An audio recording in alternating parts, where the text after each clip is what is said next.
Well, what's going on, everybody, and welcome back to Simulation for the Nation, and welcome to the third episode of A Growing Understanding. Now, today it is my absolute privilege to be able to spend some time talking with my next guest.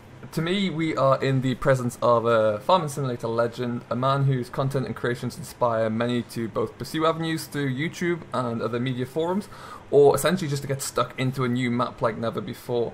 His ability to create something special is renowned and regarded by all, and his silky smooth tones make him easily identifiable.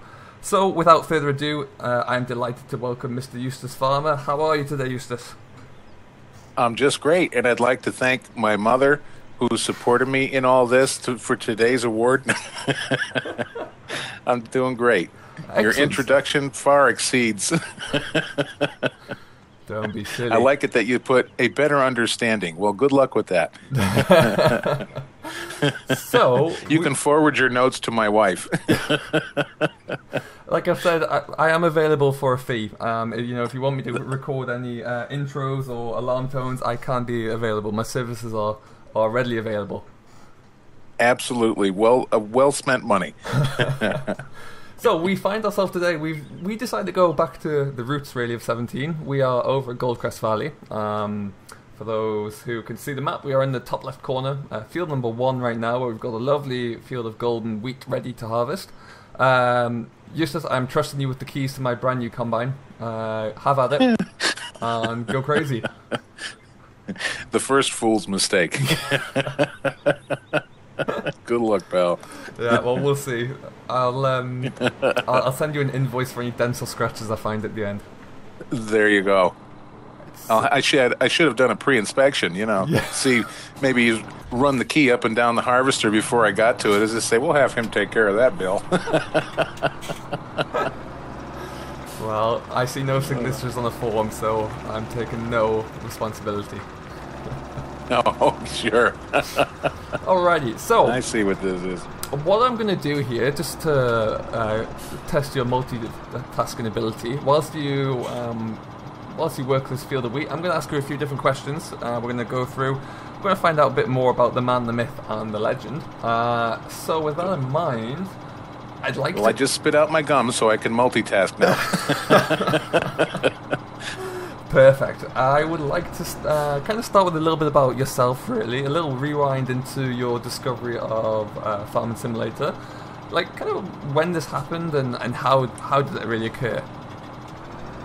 Well, I was born to a family of poor sharecroppers up in the mountains of Virginia.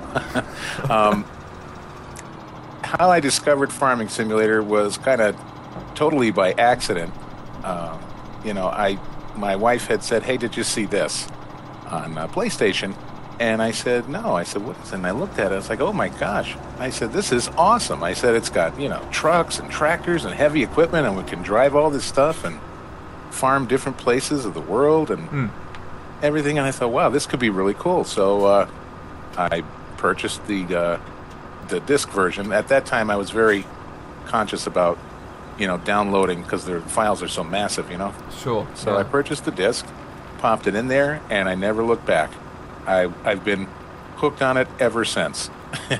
It's one of these games where you love it and you hate it, but either way, you're coming back to it. Exactly. And have you? So was this 2015? FS15? Yep. It was just not too long after the 15 version came out. Okay. I discovered it was probably out maybe a couple, 2-3 months maybe. Yeah, okay. And nice. I discovered it on there. And I guess like me then, you mentioned there, you either love it or you hate it, but it keeps coming back to you. Have you been like an avid player throughout, or is it something that you kind of come in fits and phases, or? I have been an avid player, even when I have said I need a break.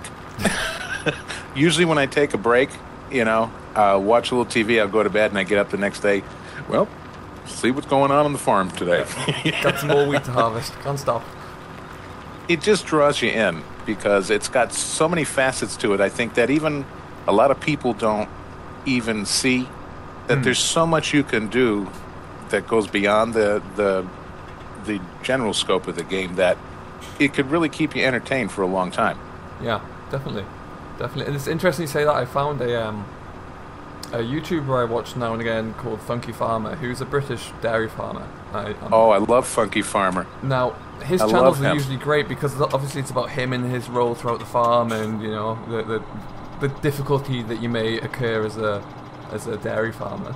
Now he has these He's young a quirky kids. guy. He is, and his channel's really unique for that because it has that kind of quirkiness. But he has these two young kids who he bought FS17 for on the console. Oh wow! They were just getting into it, and it was interesting because he was like, well, you know, it's teaching them a few things about having to like kind of balance a budget, and so you can afford to upgrade a tractor or buy a new field or whatever it is. So it teaches you a lot more about that as well, and crop prices and demands. And you kind of, once you play it for a while, you perhaps take that for just kind of standard. You know how I discovered him? How's that? It was through a recommended video, and I clicked on the video, and what do you think the video was about? It was about a pair of new rubber boots that he bought because, quote unquote from him, because he's got very smelly feet and he's ruined the other pair. And it was a half an hour video on these rubber boots. But everything in it, you know, you would think immediately you'd turn it off and say, oh, I don't want to hear about this. But when you listen to this guy, just the things he says and he does and his mannerisms and his little stories, he really is infectious. He draws you in, and I just love him. And he's someone who will happily kind of make fun of himself, really. He has no... Absolutely, and you have to. You do, yeah. If you can't do that, then it's going to be quite difficult for you, and it's not that fun, I would say. You've got to have that sense of humour that allows you to do that, and it definitely transfers with his channel. It's very good. Absolutely. Now, are there any other... obviously, you say Farm Simulator absorbs quite a large portion of your time. Are there any other simulator games out there that will do the same, or is it kind of just like is there a vacuum after Farming Simulator? Farming Simulator kind of keeps me spinning on the edge of the black hole. I'm 3/4 of the way sucked in, but I still have a grip on something outside the hole. I love to play American and Euro Truck simulators, especially with the new add-ons that they've come up with. Yeah. I have Fern Bus Simulator that I play off-cam. I even played this, I mean, it's kind of pretty much a pile of rubbish, this game, but it's Bus Simulator 2016. Okay. The graphics aren't really that great. It can be a little quirky and buggy, but there's something about it that I just love, and I play it a lot off-cam when I can, but... yeah, I've even got No Man's Sky, and I've been looking to do a big story video about that. I have in my head this whole thing planned, but my time gets taken up with Farming Simulator, and I don't have enough time. You know? You think, oh, I'll just go and I'll have a quick play. I've got half an hour spare, and then you come out 4 hours later having planted 4 fields of wheat or whatever. And it's like, good lord, I've lost a lot of time there. Well, it's more so even it's the YouTube projects that I get involved with. You know, there's new maps coming out, and then I have friends that ask me, gee, will you will you do a review on my map? And, of course I will, and I'm excited to do it. And that, everything else takes a back seat because, it's not like I have to do it, but it's something I greatly want to do, Sure, absolutely. And so, obviously, you stumbled across Farming Simulator, let's say, in 2015. Was there a kind of like a link to a past?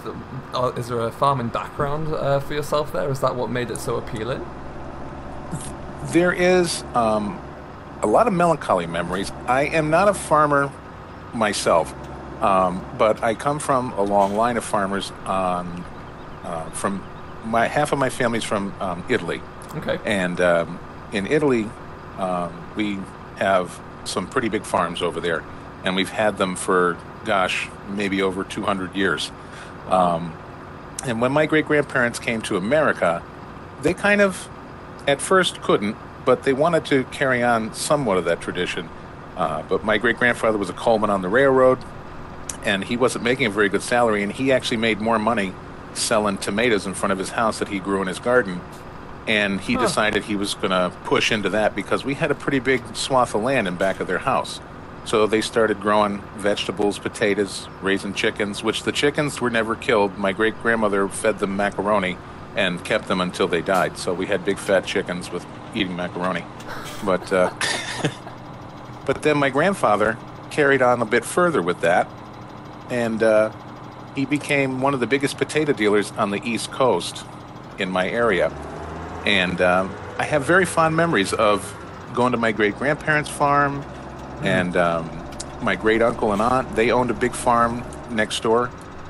And I have a lot of fond memories of that, and riding in the truck with my grandfather making deliveries, you know? Yeah, yeah. So I guess it's when you're born into a farm somehow, be it, your grandparents, parents, I found particularly when I was a lot younger that we wouldn't have I wouldn't have a childminder or a babysitter. I would just be sent out to sit in the tractor seat with Dad, and that was like, just go and spend the day with him because Mum's got to work and we can't leave you at home. So go and spend your day with and your dad. And that lifestyle, exactly. Yeah. And that lifestyle saturates you. Absolutely, it saturates 100%. your memories. And even when I go through the grocery store and I smell some of the vegetables or like something pungent like grapefruit, it takes me back to those times I spent with my grandfather, making, fruit and vegetable deliveries. And it's like, I remember smelling the grapefruit and the fresh strawberries, and it just takes you back, It does, really does. And it's fantastic. And it's I really wish I had an opportunity to be a professional farmer in a way, because, I would, like a kid, I'd love to drive all the big equipment and, be Joe Cool in the big tractor. And that's kind of something that continues to fascinate me, and I'm sure it does yourself, with the development of the farming simulator platform. If I last bowed out farming in real life, probably early 2000s, 2003, 2004, I think. And even though that's only like 13, 14 years ago, I would struggle to go back now because of the huge jump in technology. So it's with the thing with a platform like FS, it allows you to kind of keep a little bit in touch of what's happening and keep interested without the crushingly large responsibility of actually operating one of these huge machines. The epic multi-million-dollar failure and debt. Exactly. Yeah. Where so much hinges on. I would be petrified to even purchase a new tractor. Never mind a combine harvester or even a big bale machine. I mean, the price of these things, and you got to think, it all hinges on Mother Nature. If she wipes out my crop, well, guess what? We're going to be just, polishing the baler this spring. It'll be the cleanest tractor ever, sat in the barn doing nothing. Yeah. Gonna, do my one-man band routine down the center of town to try to raise money. But that's what petrifies me the most, I think. Yeah, definitely. And I think it's something that is overlooked very frequently about agriculture as a whole, and it's not very easy to replicate within Farming Simulator, is the responsibility and the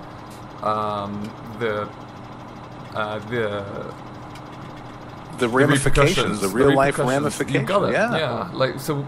Absolutely. If you look at Goldcrest here, let's say if we own 3 of these fields in real life and we planted them all in canola, and then there was a horrible winter in spring and the canola was ruined, then they said, well, you're sunk. There we go. Thanks very much. And there's nothing we can do about that.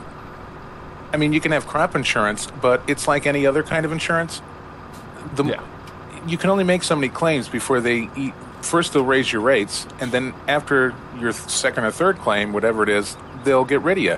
And then, are you insurable by anyone else? Will anybody else take you on? That's, something I think that, some people don't understand.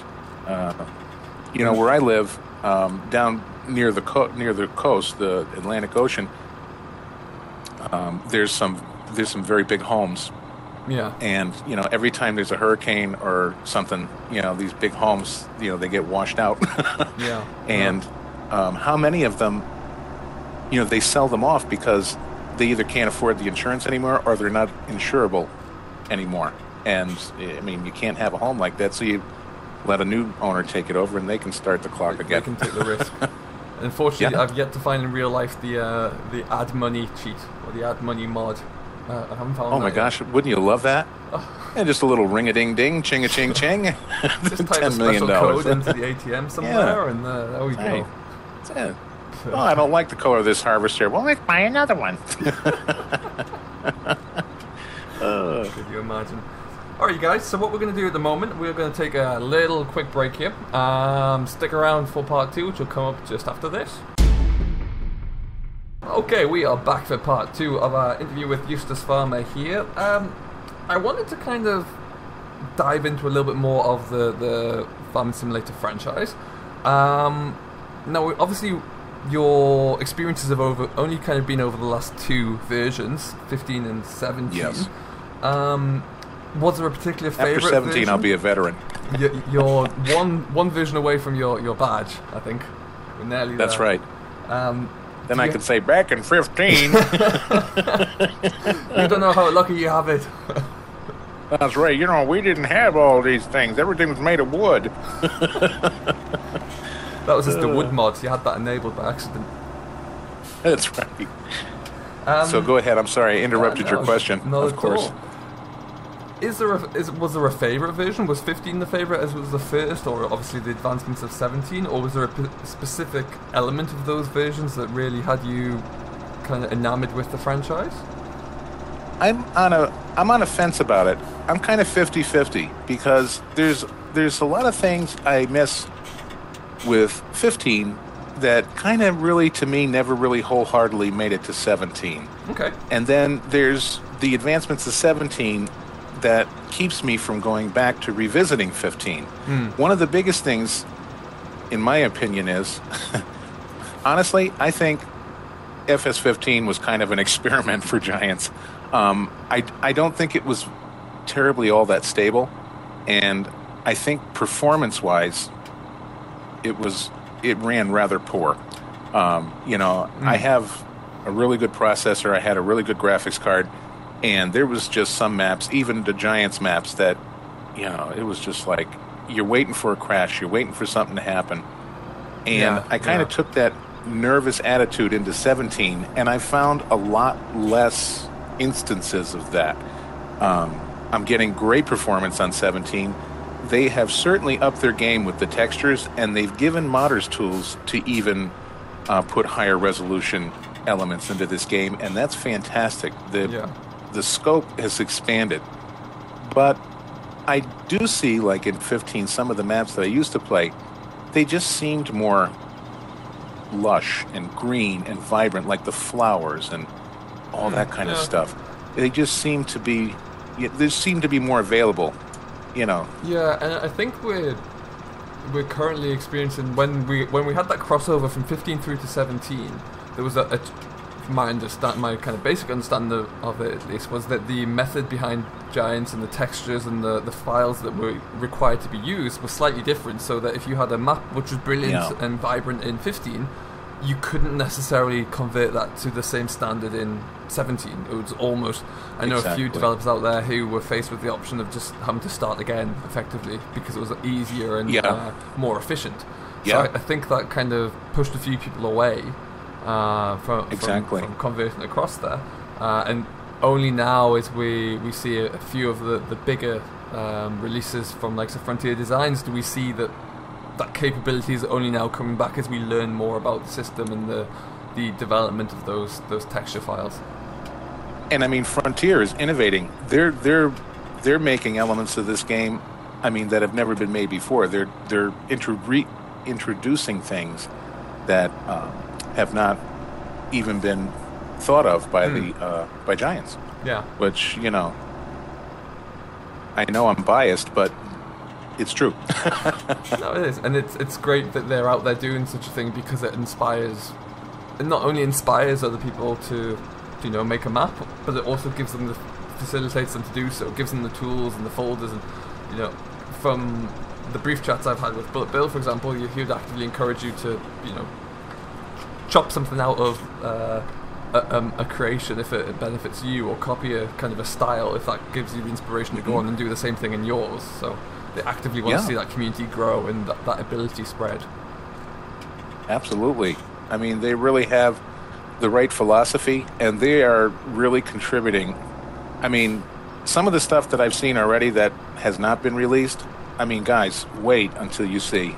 Yeah. And I'm not just saying that. It's going to be something. Even some of the work they're doing with the sky textures and stuff, it looks they're so really different. It's wait, it's going to get even better. And if we come anywhere in FS19 even close to having dynamic sky and all that, they're going to be, in my opinion, I think that they'll be part of that. I think they have to be. And I think there'll be a major consideration of Giants in this development stage. I hope so. Where they're encouraged to support the modern community rather than, kind of not just give them the tools, but make it as easy as possible to continue to develop the work in 17. Because it'd be a great shame. If it wasn't for the modders, and I say it all the time, if it wasn't for the modding community, this game would not have its draw, 100%. Even on console. The reason why console has exploded now is why? Because Giants found a way to stably introduce the vast majority of the mods to the PlayStation and Xbox platform. Yeah. If it wasn't for that, console would not even be a business for them. And now it brings in the majority of their income. Yeah, and as you well know from your times on PS4, that back in the day for 15, it was nothing. Pretty bleak environment when you had like one or two maps and the vanilla machines, and that's what you had to work with until the odd occasion where something else arrived. But yeah, it was like throwing bread to starving ducks, you know? I mean, it was just like a trailer. I don't care what it looks like. It's a mod. I need it. I'm gonna have 6 of them. That's right. Yeah. Wow. It's definitely going to be interesting. Yeah, it makes the game. If they decided tomorrow that they're not going to support modding anymore, I'd be done. Yeah. I'd move on to another game because forget it. Yeah, and I think there's they recognize now that without that, like you said, the Farm Simulator wouldn't be where it is now, and with the emergence of rival competitors, the cattle and crops, the pure farming, the farming dynasty of the world. Exactly. If the modern community wasn't there to support the folks at Giants, there'll be more incentive, to go and just transfer over to cattle and crops, where they have, in my mind at least, a game engine that has a lot more capabilities or promise at the moment. They run off of. I think their game engine is basically designed off of Unreal Engine. And because I remember one of their setbacks early on was the fact that they updated Unreal Engine because they had kind of an older version when they first started with it. See. And they updated it. And when you update, then there's a good chunk of things that you have to kind of do over. So, and Giants is based off of Unity, if I remember right. Unity engine. And I got to tell you the truth, I'm not really a fan of Unity engine. I'm a big Assassin's Creed player. I've played through all those trilogies. Okay. And Assassin's Creed, let's see, well, even Origins now might be, but I forgot the name of it. It was the one with, when you were in England in the 1800s and you were a thief. Yeah. Yeah, but that one was Unity engine, and I didn't see that sharp, crisp, realistic texture that you achieve with somebody talented that can handle Unreal Engine. Yeah, yeah. In the hands of the right people, an engine's only good as the people that are creating with it as well. So. Oh, of course. But, you've got to know how to. They've done amazing things. If you think here, though, I mean, they've got an engine they've been just kind of updating. They keep putting new wood on the outside of the old house. Yeah, but my main from 2007, and they've come. I mean, look at the game now compared to then. It's amazing what they've done. No, it really is. And my main concern is, I guess, moving forward, like how many more layers of wood can we attach to this house? Well, they're also more on the technical thinking side of things. When you get some of the very technology-driven people. I mean, technology-driven in a way that, like the serious computer guys, they're like, some of them are still on Windows 7 and so forth. I'm not updating to that. We don't need that. We don't need this. So they're more of a group of programmers, and I think they need to introduce more creatives into their mix. You know, people that are really into graphic design and modeling and so forth and so on, to kind of expand this a bit more. Yeah, definitely. Okay, so moving on a little bit, as I mentioned in the introduction there, in my opinion, you're best known as one of the to me, one of the finest role-playing content creators we have on YouTube at the moment. Oh, thank you. Now, some of your, I can think off the top of my head, we've got about, or at least that I've watched, 3 or 4 particularly great storylines that develop with a map. In some cases, they'll kind of evolve from one map into another map. But I was just more curious, really, to see how did the role-playing aspect of your content come around? Is it something that you kind of set out to do through the enjoyment of the game, or is there something specific that sparked your kind of creative thread in your mind to put 2 pieces together? Well, to tell you the truth, this side of me is the true Eustace. When I first started out, I decided I would try to make farming videos, and I did a tutorial how to start a successful farm, and I did that. And then I wanted to do some Let's Plays, so I did the traditional Let's Plays, inspired by people that I watched on YouTube, Landy Kid, and Arthur Chapman, and Daggerwin, and all that. Yeah. And I did them in the traditional manner. But that went against the grain for me, because ever since I was a little kid, every time I play with any of my toys or anything, I always had some kind of fantastical story or some kind of situation to go along with it. So I never just, played with a fire truck. I had to have a whole story around, what I'm doing with the fire truck, where is it going, and then putting out a fire and, got to save the family. So that side of me is I've always had a very wild imagination. Nice. It definitely comes through, because what I like is, from my perspective, in some of my content that I try and produce, I roleplay, but not to the full extent that you do. Primarily because I don't think I could come up with a storyline, and but not only a storyline, but a backstory to go with it. So, for example, if you look at I was looking through some of your content prior to our chat here, the Sandy Bay series, where you had the backstory from, I believe it was Thomas Challengton, and he gave you the whole story about the area and how it grew from being like a small farm to a small village, to a growing village, to a village with a train line, to a town, and everything that goes with it. So that was really fascinating to see, and it's a great ability to have that, because from outside viewers' perspective, I find at least it draws you in to the story that you're about to portray moving forward. It's like, oh great, so we got to this point in having this size of farm because of this, and the generations that preceded. And it's really great to see that, and a great immersion to follow. So it really is a great kind of, it's a landmark really, and I think it also, for anyone else who is thank you, looking down that line, it's the benchmark that you've got to kind of aim for, because you want to have that detail in there. To interrupt you for a second regarding that, it's funny that you mentioned that video, because I just received a notice the other day of a copyright on it. It's one of those phony copyrights where you've got these phony music company bots, and they're trying to, make claims. Oh, you don't have to take it down. We're just going to be running ads, and they want to collect the money. So I got a notice about that, and I went and I used the YouTube song removal tool, which the music is legit. It was from purpleplanet.com, but they've changed hands, so who knows if their rules have changed since then. Yeah. But anyway, I was just like, well, the heck with it. I'll use the song removal tool, and it'll just be narrated, and there'll be not any music in that part, which is a shame, because it was a good score. Yeah. But the song removal tool's not working. It's actually running for a second time now, so if it doesn't work, I'm going to have to make the video private, because I'm not going to let this company collect the money off of that video, or anything. I don't care if it's 2 cents. I'm not going to let them extort me. It's the principle of it, really.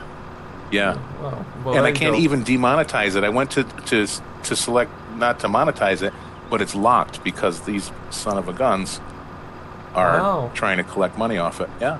Yeah, it's a real scourge. It's going to get worse on YouTube now, too, especially with the new qualifications. Yeah, I bet. Yeah. Wow. Well, kind of keeping on the same theme of your content and how you produce it, with a little bit of a diversification, really. We recently saw the launch, and it's probably with great relief now that for at least PC gamers we can say that Oakfield Farm is out there, and we can all play till our heart's content or till our eyes will no longer function. That's right. We saw prior to the release there, but I think it was like a week before maybe, you released like your vision of a first look of Oakfield. Now, if I'm not mistaken there, that may have included a little help from your family. Can you tell us a little bit about how this idea came around and how you were able to kind of rope everyone in together and make this work? Bribes, chocolate brownies, everything. Well, you know, I have twin teenage daughters, and they love helping Dad, but they may not love exactly what they're doing to help Dad all the time. So I tried in the past, they would make little video tutorials with me, and they really enjoyed that. But then, of course, you've got, you know, some of the morons that come along, the criticals, and they start, you know, that's not a tractor, it's a Volt truck. You know, those people. And I thought, okay, well, I'm not going to subject them to this. That's the end. We had a little series called Ladies' Day, and I was just like, okay, that's it for that, because I thought it would branch into like little mini Let's Plays. Yeah. And I was like, no, forget it. And then I was talking to my daughters about this map, and I said, boy, I would like to do, you know, me and my friend Jerry, Grizzly Bear Sims, were talking. He was like, you know, if you did like a real estate agent slant to things, you know, that would really be cool. So I took that concept that he suggested, and I thought, why not see if I can't bring my daughters into this? And I pitched it to them, and they were like, yeah, we'd love to do it. And they got involved in a story, and, you know, they really felt part of the whole YouTube process, and they loved it.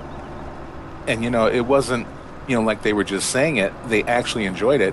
And I know when they love something because both of them said, Dad, when you're ready to do this again, let us know. Oh, wow, that's great. And then, of course, I made an introduction with them singing because there's, you know, I'm their dad. I'm biased, but I personally think they're wonderful. But I wanted to have things like this on YouTube, not just for everyone else to enjoy, but for them to look back on someday when I'm playing the harp. You know, and they can say, I remember these times and these memories with my dad, and I can play this video anytime I want and enjoy those times, you know?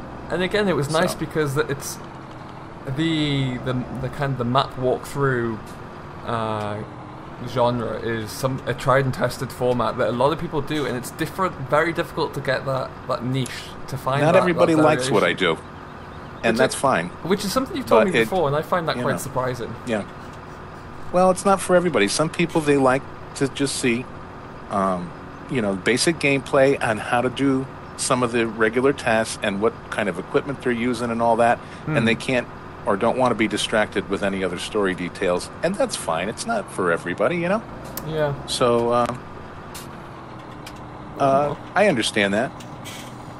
You know, there's some TV shows my wife watches that I don't like, you know, but I will sit there and watch them because, you know, I want to spend time with her, but, you know, I may be looking on my phone. Yeah. Let's try that. So, yeah. Too far away from you.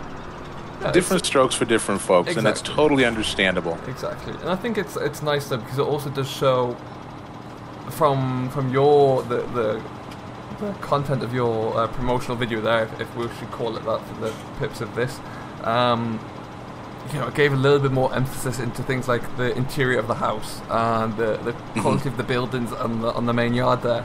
Whereas, you know, a lot of people, they have that agency. It's like, okay, so here's the house, here's the farmyard, that's attractive we have, and let's get out and go and explore the hills and this field and the river. That's what I wanted to avoid, the dry cracker.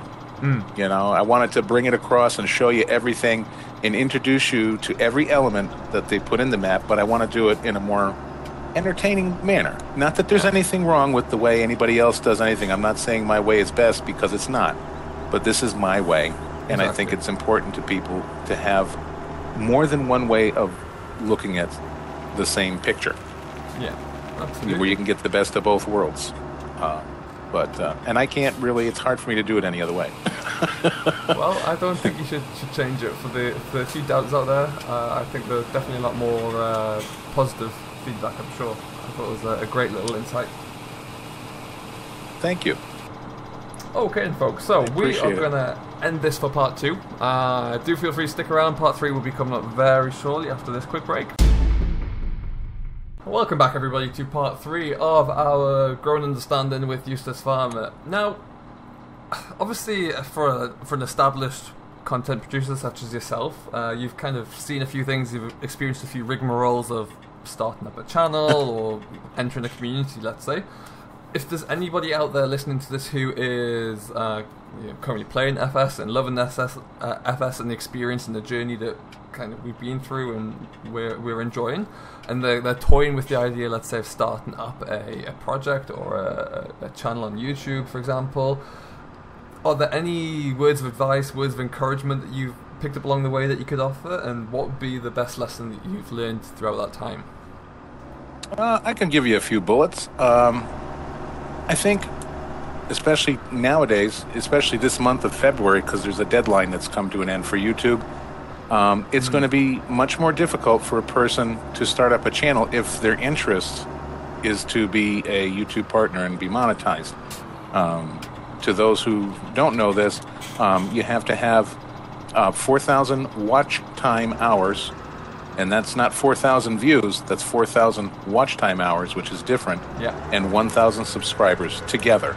This is a one-time requirement at the time of application, and once you meet that qualification, you're not going to have to be subject to that every year, although they can look at your channel's performance, behavior, and activity at any point in time and decide to terminate you accordingly.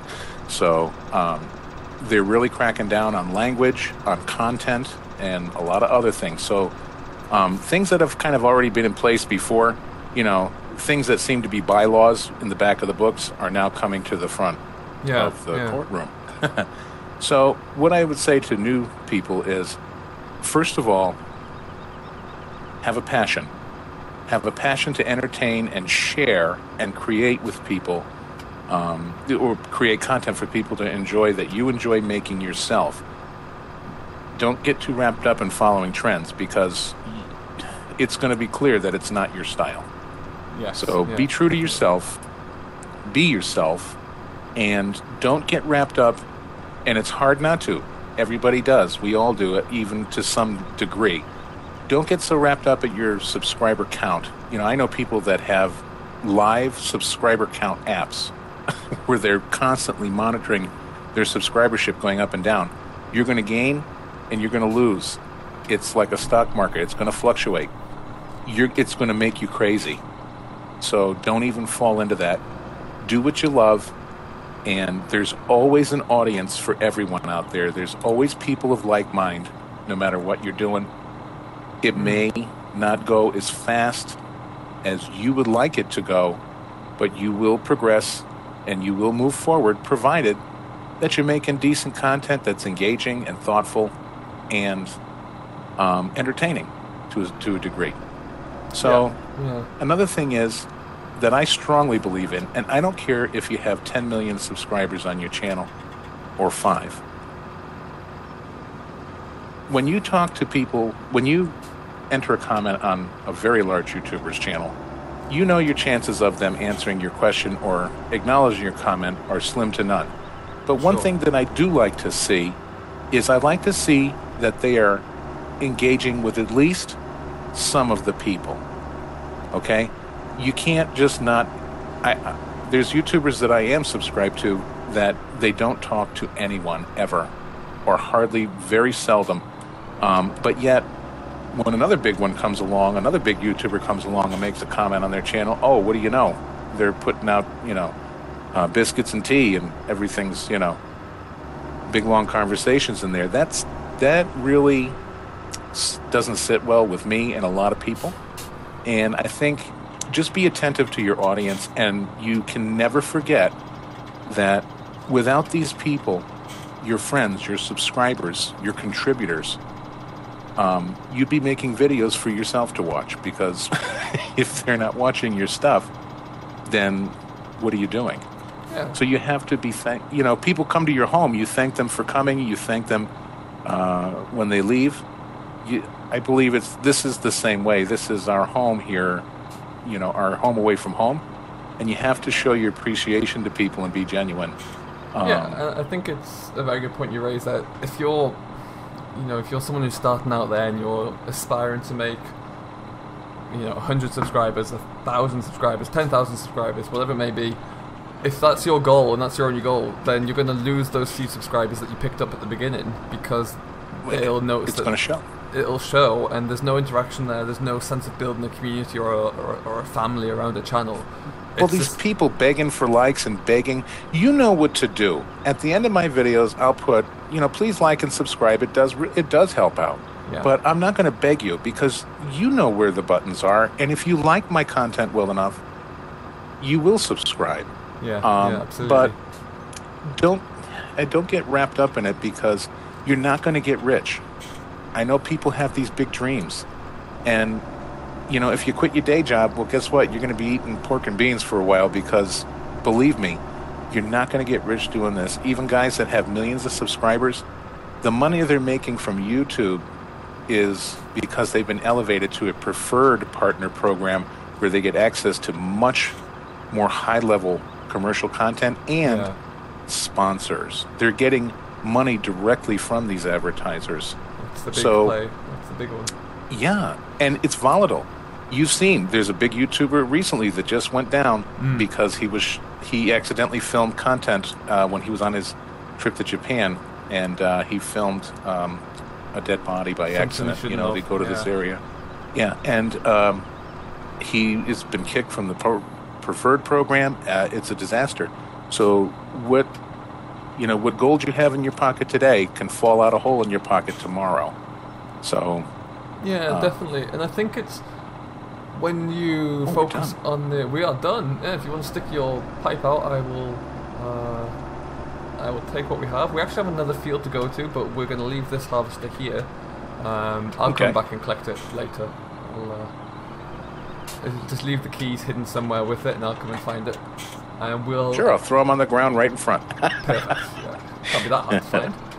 That's right. Yeah, and with the changes of the monetization application, really, or the benchmark, I was thinking about this, and to begin with, I thought, well, that's going to perturb a lot of people from putting the effort in to get there because it's a lot harder. But at the same time, I thought, well, no longer can it's going to weed out the people that are not here for the right reasons. Exactly, and no longer can you reach these standards by, in the past, one trending upload of a cat falling in a wheelie bin, for example, would get 1 million views, and then they're monetized and they're away. Whereas no one's going to subscribe for a clickbait video like that. So you actually have to put genuine effort into to establish that, which I think is overall it's great for the platform. Yes, it might take a little bit longer, but if you are able to reach that 1,000 subscriber benchmark, then you're all in amassing that number of people. The 4,000 viewing hours won't be a problem because they'll look after themselves, in my mind. So it's just about getting to that level, and it will happen. Yeah. It's just one of those things you got to kind of. But don't rest on your laurels. Just because you get to a certain benchmark, don't think, oh, I can sit back, and relax, and put out whatever I want, and they'll watch it. People will unsubscribe from you just as fast as they subscribe. Entertainment world is very fickle, and people will follow trends, and people have they have their love affairs with their favorite YouTubers, and when something disenchants them, guess what? They're gone. Yeah, and I think I've had some pretty rude comments of people telling me it's fascinating. I haven't watched you in 6 months, and now I know why. Oh well. Wow. I thought the place smelled better because you were gone. Take care. It's fascinating that people feel like they're in a modern day where they have that ability to just to scathe you and send all these comments and without any kind of retaliation or it's the anonymity of a screen name. It's screen name bravery. Well, like the egg avatar on Twitter kind of thing. That's right. Yeah, it's funny how it builds up as well, because I I have a few detractors, and I'm not, I'm not embarrassed to say that, or I'm not opposed to saying that. Everybody does. Everyone does, and I welcome having that criticism because then it knows where I might be going awry, and that's... If it's constructive criticism, exactly. You don't have to be tolerating, brash, rude, destructive no, and no one comments. should have to do that. But if you're uploading content on something that you don't know fully what you're doing, then if someone's like, hey, no, actually this is done in this direction, or this is how you approach this, then great. That's you wonderful. learn, and then you improve and you input that into your next episode. But if it is just someone coming on to insult you, then there's no time or place for that, really. They do. Some of these people I've been able to turn around, but sometimes some people, their specific goal and mission is to just come on there and say something to antagonize you. Sometimes I say something, which I think is clever back to acknowledge it, and other times I just ignore it. But I should ignore it all, but I'll tell you the truth, I have a hard time with that. Just can't put it to one side. Because there's so many things, that I would love to say and really paint it with some beautiful colors. But, I kind of just put it out there. Yeah, I see what you said, and I'm just letting you know. You're not going to have a chance to do it again because I'm blocking you. Goodbye. Yeah, I didn't buy this field. We are now proud owners of You're a cheapskate, field. I'm telling you. He figures, well, I won't buy this field just yet because if Farmer gets on my nerves, we're going to cut the video short. I thought we'd go smart man. Good move. Actually. There you go. You now owe me $121,400, pretty much. So I'll take that however Excellent. You can. Put it on my account. On the account, I ain't got it. Yeah. Done. Oh, jeez, I just folded the thing back. Get over there. Okay. You're also causing the traffic jam behind you. Oh, of course. Oh, unfold. I got to do the pipe again. Here we go. Perfect. Oh, sorry, Mom. All right. So something a little bit different. We're going to just tuck into a little bit of maize here. And why not, really? Absolutely. Corny man, why not harvest some corn? Okay, so if we kind of take another look back at some of your current work, we would be joining a young man by the name of Oliver Blackmore over at Dusty Cove. Now, some of your recent work over there as well has seen quite a different approach to farming-related content. Now, some of that will take a little bit of time in Giant's Editor, tweaking a few things, changing locations of items, or adding things to a map. Oh, I'm always in there. And sometimes it might be that you're having to go to Photoshop to do something, or you're trying to go into, you're making some tweaks in Premiere Pro. Where do you get the inspiration from to do that? And how is it something that you'll do gradually over, say, like a week, 2 weeks, or is it something that you sit there and go, okay, I've had this idea, I'm going to sit down and do this all tomorrow, and then get out some content off of the back of that? It's kind of a little of both. Sometimes something I see on TV or in life will inspire me to give me a direction, but I don't quite know exactly. I don't have an exact target. I just have a direction on the compass to go. So my favorite thing to do is I'll open the map. I'll say like, oh, well, this would be a perfect Dusty Cove episode because you get the feel of, what would fit with whatever series you're doing. Sure. And I'll go into the map, and then I just start to walk around. And what I do is I don't walk around the main farmyard just, tooling around like that. I go through there. I go through pretty much the entire map. So I can spend like an hour to 2 hours just walking around a map that I've been on 100 times because I'll get different inspiration every single time. And basically, I'll come across an area that I haven't really paid much attention to before, and I'll say, oh, wow. And then it's like, boom, this idea comes to my head. I can do this, and then it expands, and it expands. Like the last series with the mountain camp thing. Putting the greenhouses up there. I said, oh, I'd like to do something with this area up here. What can I do? I started plunking down greenhouses. I saw the little stone house in the woods. Oh, I need to get a story for this one. And it just kind of, over a period, and it does. For me, sometimes it kind of expands over a period of several days. And I'll even start recording something, and then things will change direction a little bit, and I'll re-record that segment to fit.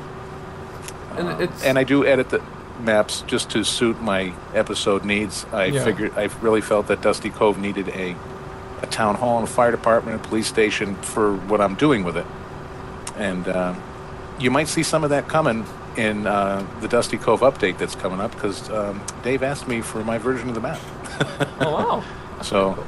Yeah, so I'm hoping. Look out for that one. Yeah. And I think it's great because I was thinking about this the other day, yesterday actually.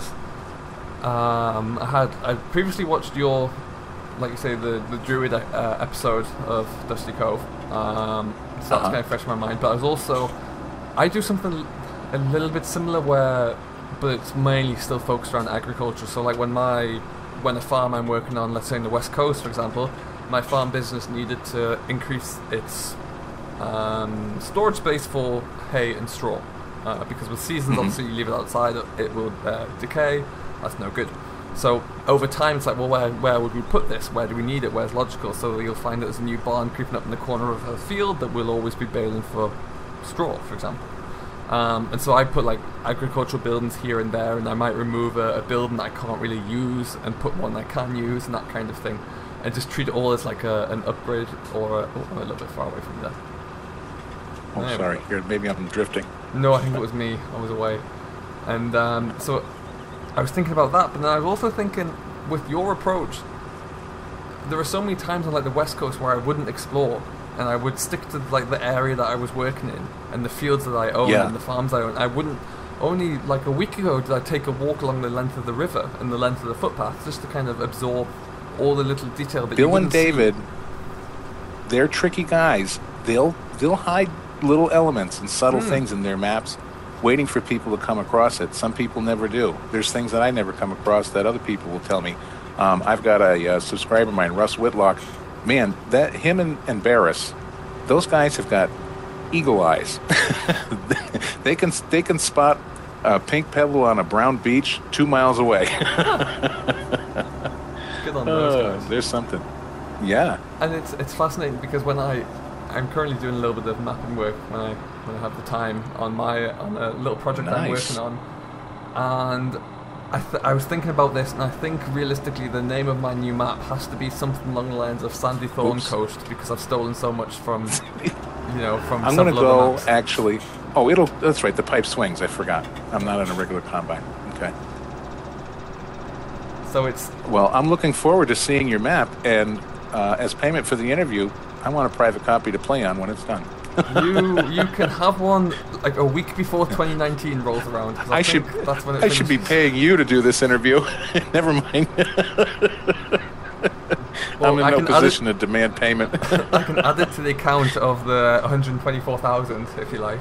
There you go. Yeah, go ahead, add it up. I'll be dead before you see it. Brilliant. Alright, so what we're going to do at this stage, we're going to take our third and final break, and we'll come back and we'll get everything wrapped up here, so we'll see you in a little while. Okay guys, welcome back to the fourth and final part of our Growing Understanding with Eustace Pharmer here this evening. So we Are you full? I've got 4% left. Oh, okay, because it looks like the pile wasn't moving, that's why I was saying. It's barely moving, 2%, 1%. And I am done. I'll be back in a second. Beautiful. So as we've kind of discussed a bit about yourself and how your channel has developed and your content. Moving forward, as we all know now, I think it's safe to say that the arrival of FS19 is very much on the horizon, and we assume to see that kind of within the early fall, I guess. That's usually around early mid-October. We'll see that come through. October-ish, yeah. Yeah. Is there anything that sticks out to you right now that you would love to see, and anything that you would, I guess, anything that you'd be disappointed at if it arrived, or how do you stand on the next version?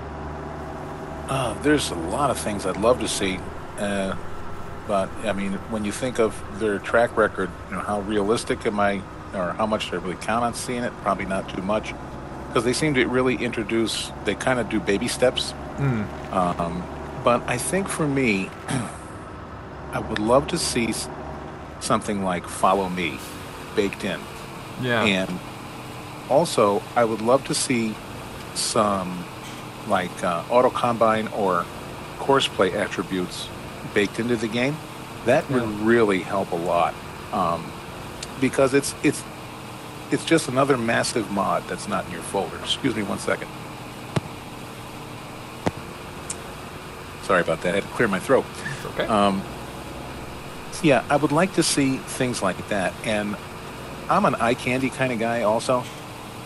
Things like dynamic sky, where I want to see the time of day. I want to see the sun really moving across the sky and the sky dynamically changing. I don't want to see the same picture of the same clouds. Yeah, and then it just or just goes to dark. see an actual sun would be nice, rather than like a bright spot. Yeah. That'd be a step up. Yeah.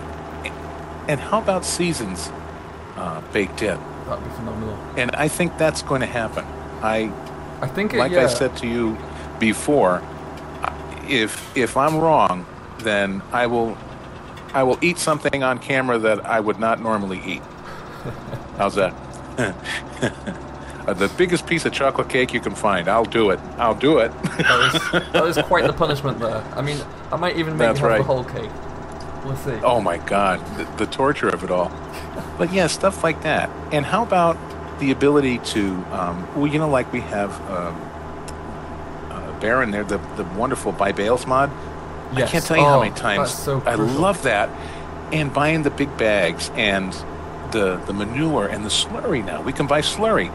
In real life, there's a lot of farms that don't have animals, or they don't have enough field to generate enough hay or straw. And there's businesses, especially where my friend Jerry, Grizzly Bear Sims, comes from in Texas. There's a farm out there. All they do is make hay and straw. Yeah. Exactly. And so farmers buy outside that you have to sometimes. And I'd like to see that element brought into the game. And I don't think that's a hard thing to do, because a lot of this stuff, well, except for seasons, obviously, but like, you know, having bales and slurry purchase, that's already kind of in the game. They just have to kind of tweak. Yeah, we're already there with like bags of seed and all those crates of seed and crates of fertilizer. So their pallets, their pallets are, their pallet and bale physics are still atrocious. Yeah. You know, to pick up a giant's pallet of pig feed, I've had them stuck upside down on the ground, and you can't reset them. You can't sell them. You have to go on the XML and delete them. And if you're not confident enough to do that, they're just littering your map, and and they're there until you start again. And I think especially if they do, I think we can all accept that there will be a version of Seasons there, whether it's kind of Seasons Light or however they want to script it. But with Seasons, particularly now, you start obviously in the spring and there are no crops in the ground. But if you want to jump straight on with animal work, then you're stuck because you have no hay or straw or silage bales. Exactly. So very limited as to what you can do. Yes, you could buy pig food, for example, but it doesn't help you for a majority of the livestock. So to have something simple like that would be a phenomenal aid. And again, it should be. And I think you mentioned to me before about, what did you say about having a choice of which season you want to start with. You could schedule when you started. I want to start in the autumn. I want to start in the summer so I can harvest crops, and I think adding those crops in the ground. Adding those arcade type options are good, because not everybody wants to play ultra realistic, but they want to have some element of realism, or maybe none at all. And Giants kind of already has that going with the different modes. So you can play from total arcade up to, as real as the game will let you play. But I think to offer some of that to players in Seasons, to give them a choice of when and where they want to start, at what point, that would be great. I think it's very much like spot on with that. If you're in the mod hub right now, for example, if you're in the store and you're buying a tractor, and all the configuration levels you have with a tractor for front loader attachments, front weights, front linkage, mud guards, it should. How about let's see them in pictures? Well, that's one thing. I'd like to see a live picture. Where like in other games, and I have to watch how many times I say that's one of my habits. But when you purchase something like in other games, when you add on a different style of wheel, you can see it in real time. Yeah, and you don't have to jump out to the store and then, oh, I don't like that, and then jump back in. Well, if you're a player that's working on a budget, you know, in your game, you're playing a game where you're starting with the 20,000, and you just get enough money to buy a tractor, and you pick an option that you're not too sure about. What do you do? That's true. Well, you can go watch your favorite YouTuber or look for it online, but that takes a lot of time. Come on, you know? You should be able to see it in real time. Yeah, and I think one thing is that's going to be huge. There's already been quite a bit of discussion about it already with the recently announced DLC. Is the branding and the manufacturers that we're going to see, because there's no doubt in my mind that Farming Simulator holds the kind of the biggest piece of this genre pie, because it has they wield a the significant scepter. number of they do. They have the power, they have a majority of the large brands, and they're able to we even saw, when was it, earlier this year or last year, beg your pardon, that they were able to take horse from cattle and crops. Which really kind of was a huge setback for someone the smallest cattle and crops, but it was very an easy shrewd move. Business-wise, very shrewd. Oh yeah. Ethically, I think it was rotten, dirty pool. Yeah. You know, I'll just go right out and say it. You know, I hope nobody gives you a thumbs down the video for that, but I think that was rotten, because your work should stand for itself. But on the business side of things, I mean, having an exclusive deal with a major manufacturer, I mean, you know, hey ho, who wouldn't? Yeah. So, exactly. and you want to do things to kind of nick your competition in the ankle, you know. Yeah. And that just goes to show you that I think they, in silence or in their own office, they acknowledge that Pure Farming, Cattle and Crops, some of these other games, they can cut into, you know, what they have going here. Yeah, and they would have been a significant threat, because Pure Cattle and Crops at least had class, or do have class, and Horse would have been a great one to go with them. So that it's like you say, it's a very smart move on their part. But I think Horse should have honored Master Brain Bites, the creators of Cattle and Crops. I think they should have honored their agreement with Master Brain Bites and said, okay, we do have an exclusive deal with Giants, but that will kick in. You go ahead and agreement. put out your first version, but for your next version of your game, you're going to have to come up. That would have gave them time to come up with their own models, and they wouldn't have had to do it, you know, in the middle of the night. You know, that wasn't fair. So that's what I don't like, is they should have let them debut the game with the models that they were given permission to use, and then that in the next version, you know, 2021 or whatever it is, go ahead and you have to take those out. That's fair. Yeah, 100%. I think it's going to be very interesting from a FS19 perspective, because I know there are a lot of manufacturers in-game at the moment whose licenses are up for expiration, and I think that's why we're seeing Roper come into the game, because Homer are not going to resign, or they're not going to be coming back, so clearly, you know, they have to fill that spot, they fill that void somewhere, so it could be very interesting to see if there are any more circumstances like that where they choose to go, if they choose to resign and add on a new bigger franchise, or if, you know, if the cost of, hypothetically saying, the cost of securing a John Deere license might be so great that they have to sacrifice to others, you know. Well, John Deere's not even interested in giving it out. Well, I am so at the moment, not the way. Yeah, and they're a tough nut to crack, because they had their own cheesy little farm sim game. One, yeah. What was it, back in Windows 98? I don't know what it was, but it certainly seems like that. It was a long time ago, and that was like John Deere Farmer or something. Is that right? Yeah. So I mean, American and Euro Truck, they tried to get permission just to have those John Deere tractor models in the game, sitting in the field that don't even work. Yeah. And John Deere said no, so they had to rename them Deere Johns. Deere Johns. But John Deere said no. And I mean, that's not even a farming, it's a truck game. We're just passing them on the highway. We might be pulling them on a trailer. Yeah, like it's advertising 3D for your company. Yeah. Crikey. I did not know that. It's fascinating. Yeah. I think it's also interesting to see that, so obviously there's been a lot of things talked about that what may or may not come, and personally myself, I'd like to see a big revamp of the game engine. I think a lot of people could be a little bit disappointed if we just see, you know, if Giants just like latch onto seasons and say, well, there you go, because the modern community, I think, can do that ourselves. That's what you're going to see this time around, because, you know, usually like one game year version, they'll take 2 steps, and then the next game year version they'll take 5. So I think we're going. The next one will be. I think they got a little more competition now, so I'll be conservative and say maybe we're going to go 3 steps on this one. Yeah. Because they've got a lot cooking in the interim. You know, they've got DLC content, new contracts to secure, maps to design. Look, with the Platinum DLC, they pumped out another map. So they give themselves a very short time to kind of turn over to new versions. Yeah, definitely. In my opinion, for such a small team, they kind of set the bar kind of high. So there's that pressure there. And I think that's probably one of the reasons why you don't see massive leaps forward. But they have, like I said, this massive, bright, vibrant modding community, and there are some super intelligent people out there. Look Absolutely. At Realismus Modding. Come on, utilize these guys.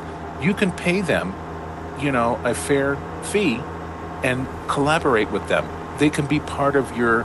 You don't have to hire them on to the company, you know, with pension and benefits and all that, but you can hire them as external collaborators, you know, and I think the thing that they need to be cautious of is if they don't do that, then someone else may well, and you know, and then you've lost that huge integral member. Absolutely. You know, it's like with the Straw DLC. You know, they gave Aerosoft permission to publish that.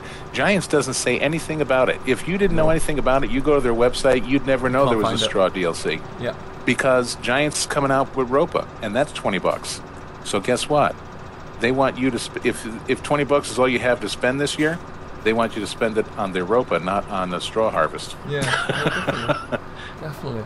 Well, it's definitely going to be interesting to see how it expands, and I'm sure we usually hear something around E3, I think, right? So we should be kind of over this late winter, spring. Maybe we'll see something, get a few tidbits of information. So that'll be very interesting. I don't put much stock in E3 because they do the computer generated, trailers and stuff. It's nice to see what you can expect in the game, but you're not going to get a true sense of what it's going to look like until they start doing, their little cards that they've been putting out. Yeah, like the promos of the mods and the machines. Yeah, that's when you're going to get a good idea.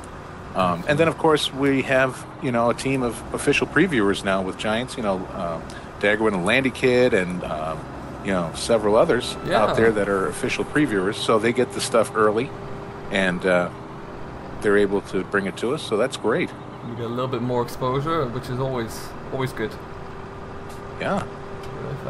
All right, so last major question for you. I'm sure you'll be relieved to hear. Sure.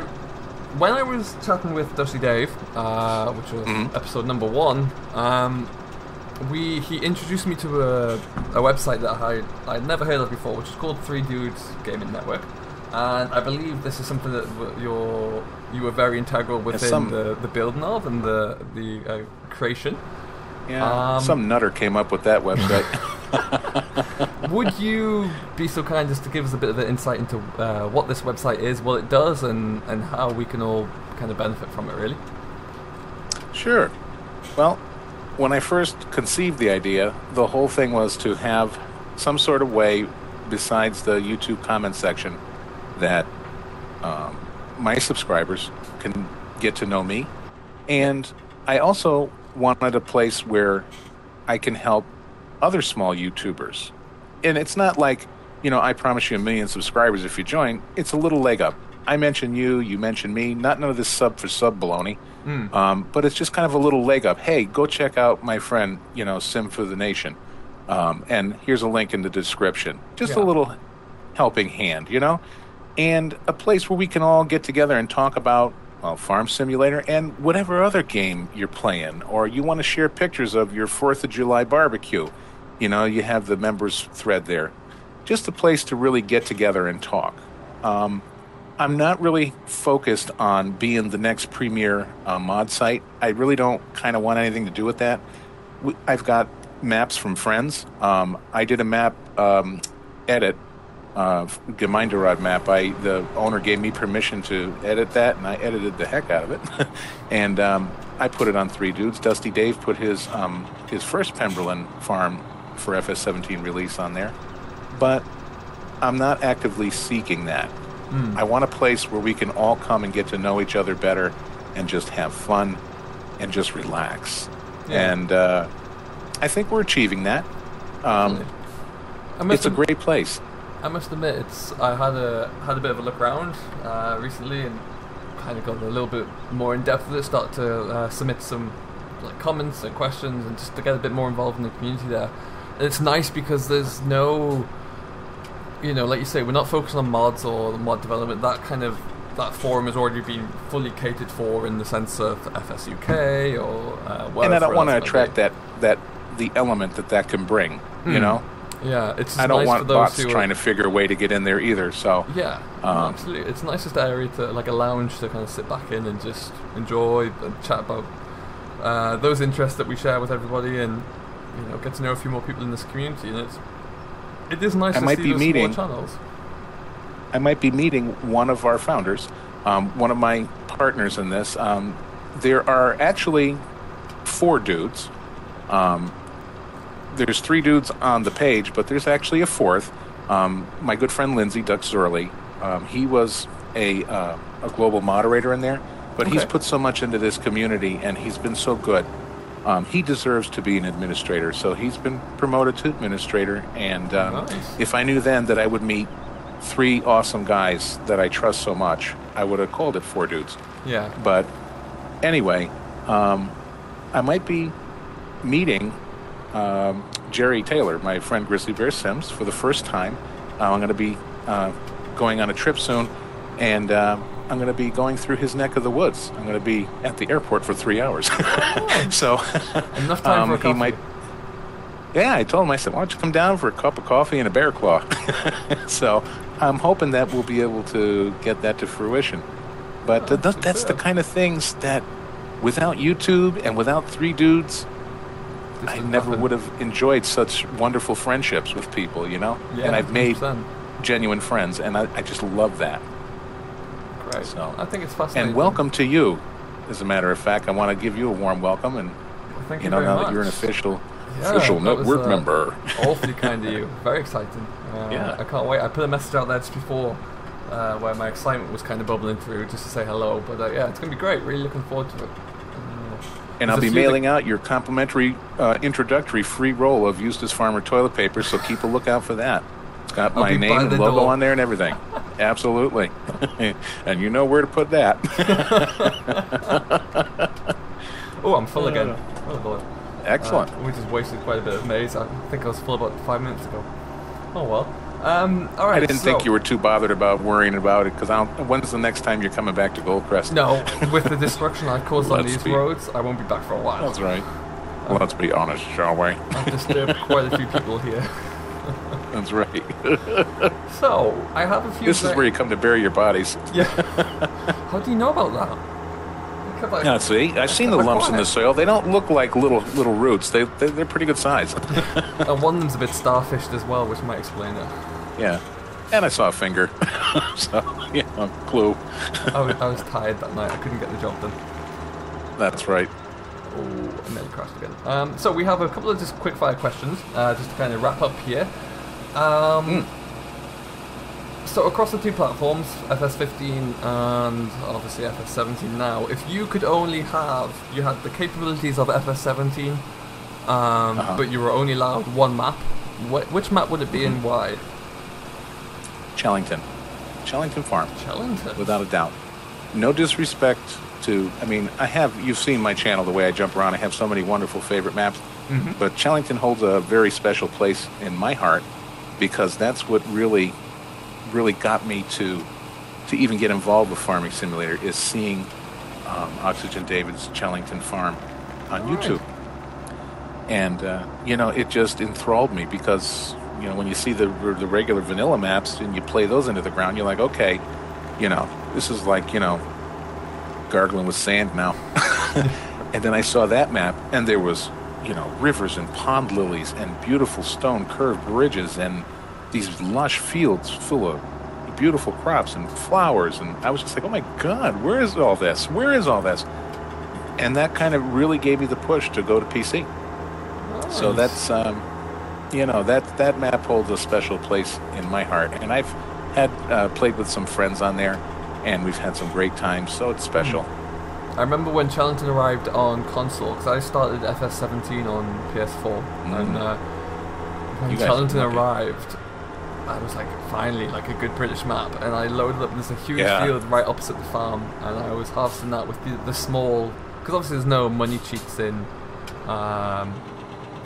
console, so I started with the small combine, just like harvesting that field. It took me forever, but I was so happy to be able to do it on a map that I liked. I was like, it takes me 3 hours. It takes me 3 hours. I'll just keep plugging away. But I will admit, there's kind of harkening back to a question you asked me earlier.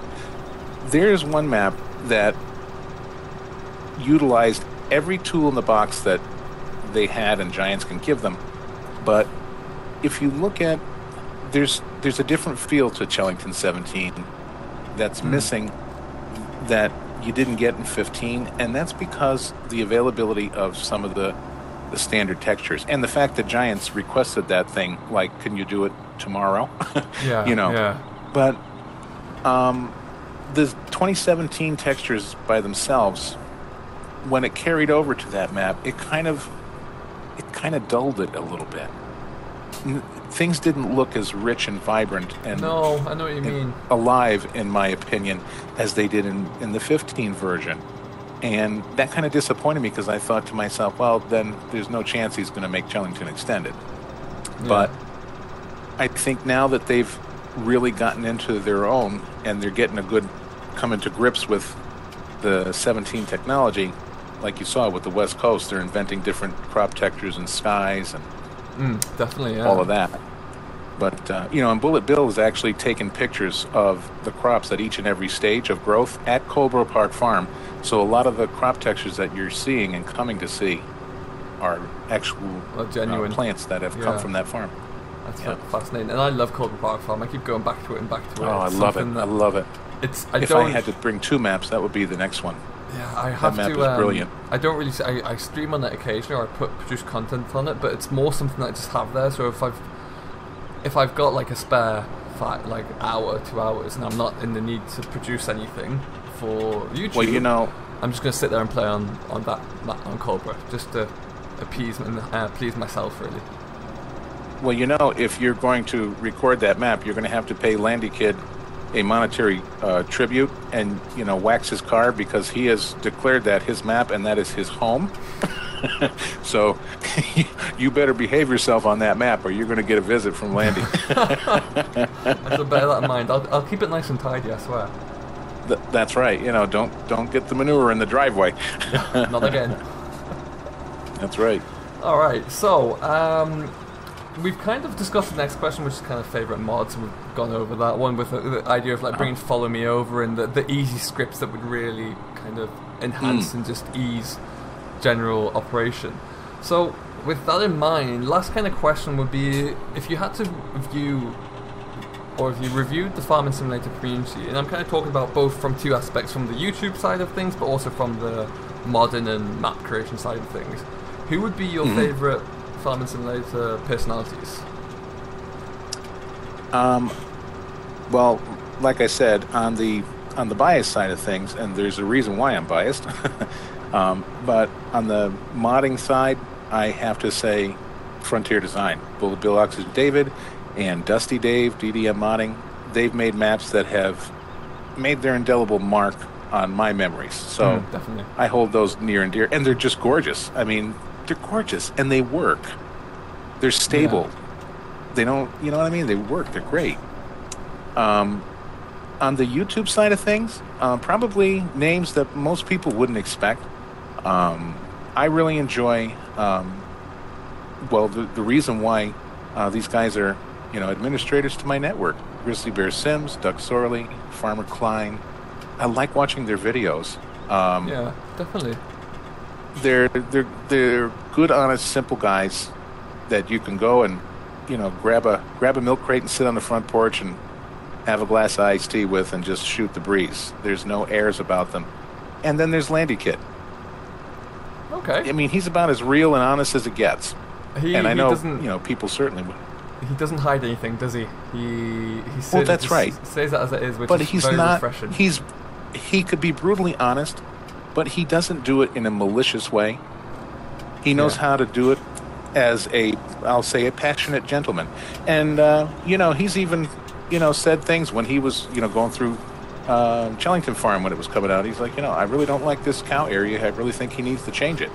And Oxygen David appreciates that honesty, but he didn't do it in a rude, malicious way. He's telling you, this doesn't look right. This doesn't feel right. You need to change it. On the same token, if he doesn't like you, you'll know it. If he likes you, well, you'll know it too. He's that kind of guy. And I love that. It's nice because there are too many, in my mind, there's too many personalities on YouTube who are afraid to have an opinion. So they'll kind of masquerade it, or they'll sit on the fence with something. Which frustrates me so much because I value the honesty and the openness more than I value the content. Really, I want to see it all. I don't want to give up who I am. No, I don't want to sell out. No, not at all. It's not worth it. You should have decorum. I've always been a firm believer that, especially on YouTube, the way you conduct yourself. I like to run a family-friendly channel, but I think with YouTube's new rules, I think that's going to have to be more of the norm. But I don't think you have to be a rude, obnoxious idiot to get views. Definitely not. I think you can voice your opinion, but you could still have, a palatable sense to you. Yeah, definitely. Absolutely. Well, sir, we have reached the end of our questions. Well, it's been my pleasure. It's been thoroughly enjoyable. For the second time, I'll add. You might want to ring a bell to wake everybody up. Probably is Farmer done talking? What I'm going to do, I'm just going to swing this around and stop this. To be honest, I'm not even going to tip this out. It's going to stay in here for the next person. There you go, for the next victim. We are all good to go. I would just like to thank everybody for sticking with us and watching this. I hope you have enjoyed it. If you do have any questions or any feedback, then don't forget to drop a comment below. If you've liked it, hit that thumbs up button. If you haven't liked it, hit that thumbs down. And let us know if there's anyone in particular in the community you would like to see in the future. And we'll see what we can do, because I believe peer pressure is a wonderful tool, so we will get to see it. Donald Trump. Can you get Trump on here? It's unlikely. I'll be honest. It's unlikely. Never say never, but in this case, I'm not confident. But for now, thank you very much for joining me, Eustace Pharmer. That has been my pleasure. Very enjoyable. It's been a great insight, and I hope you've enjoyed it. And thank you very much for your time. Until next time, thank you very much for watching Simulation for the Nation. All of the links that all the items we've discussed about today, all the people, all the websites will be dropped into a link below, so do go and check those out. But for now, thank you very much for watching. Do stay safe, enjoy what you're doing, but most importantly, happy farming.